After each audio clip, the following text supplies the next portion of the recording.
Salut à tous, c'est Ben et on se retrouve aujourd'hui pour un message très important à propos du Dunk Hebdo NBA podcast. Première chose, le DH20, les votes pour le DH20 sont ouverts. Vous retrouverez tout ça dans la description sur YouTube et dans votre appli de podcast. Le DH20, c'est quoi? Le DH20, c'est notre classement annuel des 20 meilleurs joueurs de la NBA. Les habitués du podcast le connaissent. Voilà, on vous fait voter chaque année pour ce classement à l'instant T des meilleurs joueurs de la NBA et ça, c'est très important. Je vais le repréciser, c'est un classement à l'instant T. Ce n'est pas un classement par rapport aux accomplissements de carrière, ce n'est pas un classement par rapport à la saison 2024-2025 et ce n'est ni une prédiction à l'avenir. Voilà, donc dans la description, vous avez le formulaire pour voter pour cette édition 2025 du DH20. Édition un peu particulière. J'insiste beaucoup sur cette notion d'instant T parce que cette année, on fait face à une situation assez exceptionnelle. On a eu des blessures graves de joueurs majeurs. On peut penser à Jason Tatum, on peut penser à Tyrese Haliburton, on peut penser à Damian Lillard. Ces blessures nous ont obligés à faire quelque chose d'inédit. C'est tout simplement d'exclure ces joueurs du DH20 2025. Alors pourquoi? Parce que le DH20, encore une fois, dans son essence, c'est le classement des meilleurs joueurs à l'instant T. Le problème avec Tyrese Haliburton, Damian Lillard et Jason Tatum, c'est qu'à l'heure actuelle, on ne peut pas les juger sans soit se baser intégralement sur la saison 2024-2025, qui est une rétrospective, ce n'est pas leur niveau à l'instant T, soit faire de la prédiction quant à leur retour en NBA. Et plutôt que de jouer un peu aux apprentis sorciers, on a décidé de tout simplement les exclure du classement. Il ne faut donc pas voter pour Damian Lillard, il ne faut pas voter pour Tyrese Haliburton, il ne faut pas voter pour Jason Tatum dans votre formulaire DH20. Vous remarquerez qu'il y a une section dédiée à ces trois joueurs après, dans laquelle on vous demande de les classer si jamais il y avait pas eu de blessure de leur côté. Alors c'est imparfait comme solution, on en a bien conscience, mais c'est pour nous le meilleur compromis. Pourquoi? Parce que on l'a remarqué avec les joueurs blessés, les auditeurs, les auditrices, les votants d'eux-mêmes auraient un peu fait leur soupe. C'est-à-dire que certains l'auraient exclu, les auraient exclus, ce qui peut se comprendre. Certains auraient décidé de ne pas prendre en compte les blessures, d'autres de faire un mix. Et le problème de ça, c'est que ça fausse intégralement le classement. Ça fausse totalement le classement. Parce que on va se retrouver avec peut-être, je ne sais pas, un Jason Tatum qui va être quelques places en dessous de son niveau entre guillemets réel sur la saison dernière, mais qui sera peut-être au-dessus du niveau qu'il pourra retrouver en NBA. Donc c'est trop compliqué pour nous.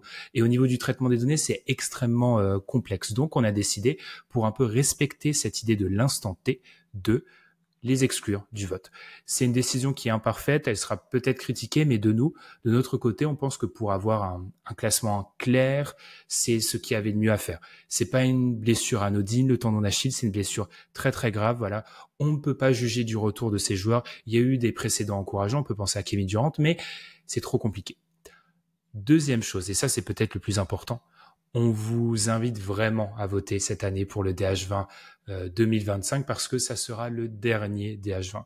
Non, on n'abandonne pas le format, c'est tout simplement que Dunk Hebdo arrive à son terme. Voilà, Dunk Hebdo va s'arrêter cette année après le DH20. Il y aura une spéciale dernière. Hein. On finit le DH20 en bonne et due forme, on fait une dernière et ensuite le projet Dunk Hebdo s'arrête. Pourquoi? On aura le temps de vous expliquer à travers les différents formats, mais il y a des changements au sein de l'équipe. Voilà, on va entamer des changements personnels, professionnels, etc. Il y a beaucoup de changements au sein de l'équipe dans nos vies à côté.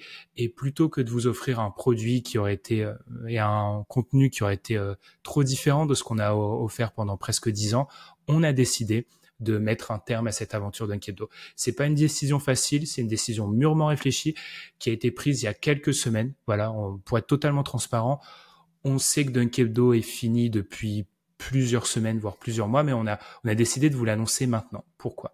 Première chose, parce que on veut bien que vous ayez conscience que cet été, on va se faire plaisir. Cet été, on va se faire plaisir parce que on n'a pas de nécessité de voir sur l'année prochaine. En fait, donc, on va se faire plaisir pour vous offrir les contenus qu'on a envie de faire, les contenus que parfois on avait peut-être un peu du mal à mettre en chanson, qu'on avait un peu du mal pour lesquels on avait du mal à trouver une trame. Cette fois-ci, on va se faire plaisir et les faire parfois peut-être de manière plus courte aussi. Vous aurez peut-être des épisodes de 30 minutes, 35 minutes, mais au moins on va vraiment faire tout ce qu'on veut. Donc, ça va vous permettre, cette annonce, de mieux comprendre ce qui va se passer pendant les prochaines semaines où on va vraiment se libérer et totalement se faire plaisir. Je dis que Dunk Hebdo s'arrête, mais l'âme de Dunk Hebdo ne sera pas morte parce que là où les OG, les historiques, eux, vont s'arrêter, dans lesquels je fais partie, bien évidemment, la nouvelle génération, les rookies, les nouveaux, eux, vont continuer. Voilà, on va passer la flamme. Donc, ça sera toujours sur le flux Dunk Hebdo. Ça ne changera pas. Toujours sur le flux Dunk Hebdo, mais ça ne sera plus Dunk Hebdo. Ça sera une autre chose. Vous reverrez certaines têtes, mais pas toutes. Voilà, tout simplement. Donc, plutôt que de passer une torche et dans un projet qui sera un peu différent, on a décidé de mettre un terme à Dunk Hebdo. Voilà, ce qui était une décision difficile, mais voilà, une décision qui est maintenant prise, assumée, et on va se faire plaisir pendant ces prochaines semaines. Donc voilà, votez pour le DH20, vraiment. On veut vraiment vous offrir une super édition du DH20 pour terminer. D'où la frustration, bien évidemment, des blessures des joueurs, parce que c'est des joueurs magnifiques et on aurait aimé pouvoir les inclure finir en apothéose dans ce DH20 et pas avoir à inclure cette règle. Et puis, on va kiffer, ces prochaines semaines, tout simplement. Donc, n'hésitez pas à voter pour le DH20. C'est dans la description. S'il vous plaît, suivez bien. S'il vous plaît. Vraiment, pour le traitement des données, suivez bien ce qui est expliqué. Il y a quelques explications qui nous aident grandement pour le traitement des données. Voilà. Donc, le DH20 dans la description. Puis nous, on se retrouve très vite pour un nouvel épisode et pour ces dernières semaines où on va kiffer comme jamais. Voilà. Donc, votez, s'il vous plaît, pour qu'on ait un DH20 fou pour terminer. Puis moi, je vous retrouve très vite pour un nouvel épisode du Dunk Hebdo NBA Podcast.